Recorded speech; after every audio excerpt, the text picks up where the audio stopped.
Good afternoon, ladies and gentlemen. First of all, I must say, I feel really privileged and happy to be chairing a session which talks about capital raising sub 100 crores. So, Hari, if I may just start, from a private equity angle, I mean, the last 2 years, we have seen quite a lot of discussion around the lack of exit strategies because a lot of private equity funds have struggled with investment where they could not make an exit for the past 5, 6 years as well.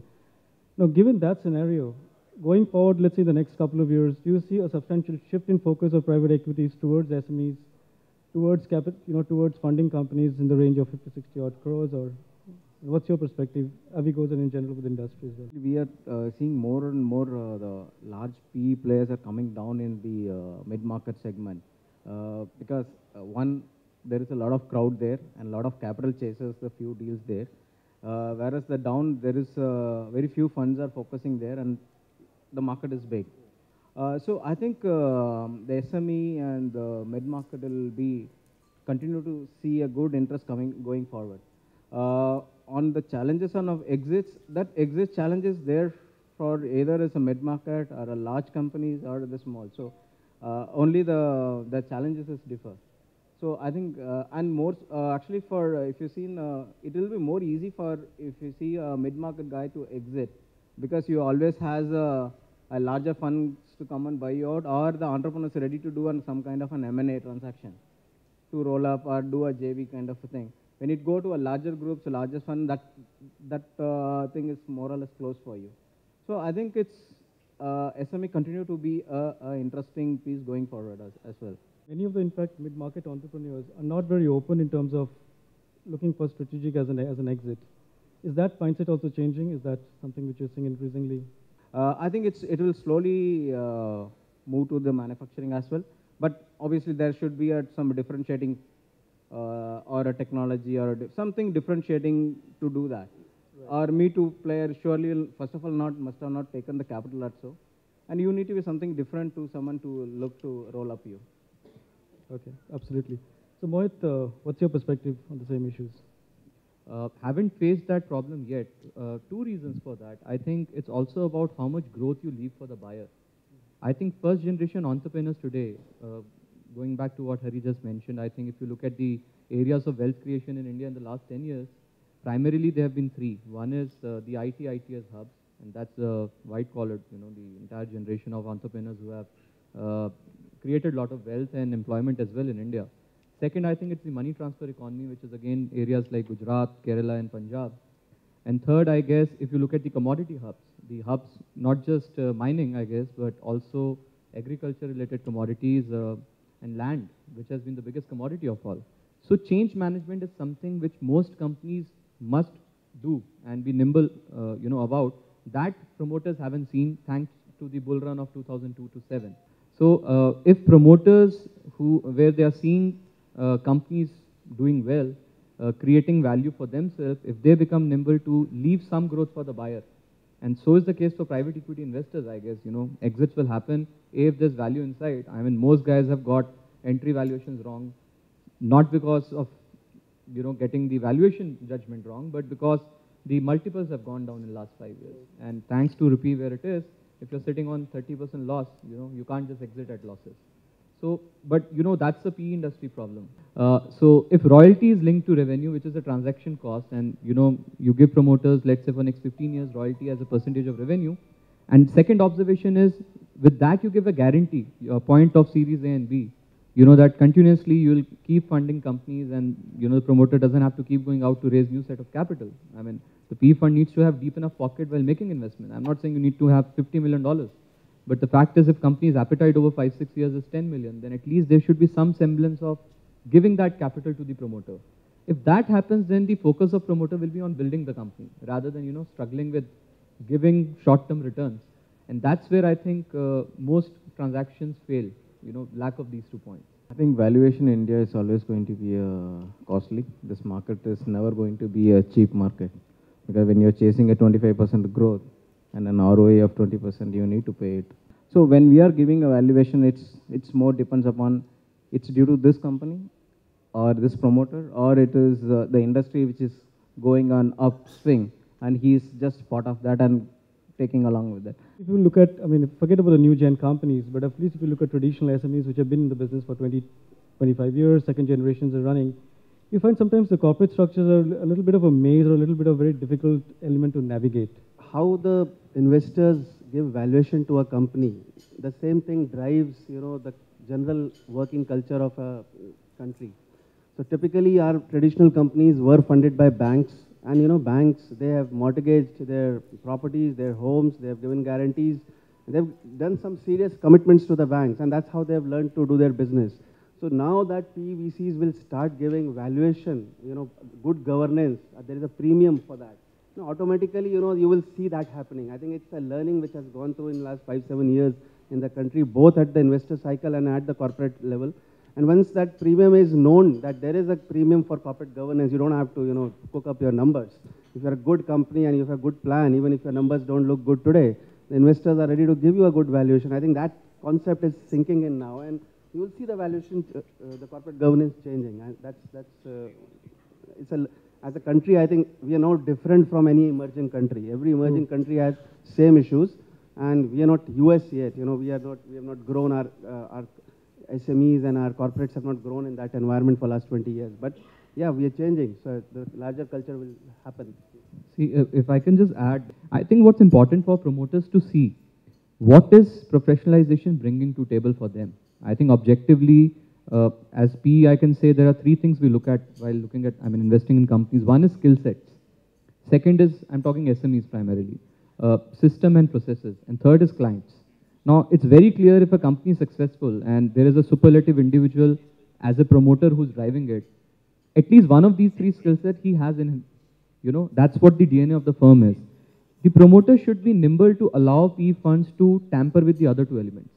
And so it's very clear professionalization means a lot, but which element, a PE fund is bringing to table, and promoter, if they see that's not there in the company, I think then the marriage works well. Now, when we're talking about a holistic ecosystem for SME funding, of course, we're looking beyond PEs as well. So let's just elaborate a little bit for the benefit of the audience, what SME exchanges are really trying to do, and how's it looking for them. Number one, SME platforms are just segments in the larger exchanges. So NSE's SME platform emerge is a segment in NSE. It's not a separate exchange. So that's one of the bigger concerns of people. Is it another OTCI with its own separate dealer network and separate ecosystem? So it's not like that. It's in the same ecosystem, the same dealers, the same merchant bankers, the same terminals. It's in the same place. Only it has some different set of rules, which the regulator is also same. So a lot of places, SME markets globally are known as alternate markets, junior markets. So today in India, there would be 1 lakh investors, seriously rich investors who have put money in all kinds of asset classes. But they're still looking to invest in unlisted companies. They're looking for opportunities to list in small companies. So if SME platform enables a good environment for even funds to invest, even venture funds to invest on the platform, that's the way it works ideally. That's how it has worked in countries like Korea, in countries like Canada, and that's what it is. Who are the investors on this market? The minimum application size and trading lots on this exchange is 1 lakh rupees. So the logic is that it's an exchange for little informed investors, because it's going to invest, the companies which are going to list here are smaller companies. So they naturally carry more risk compared to bigger companies.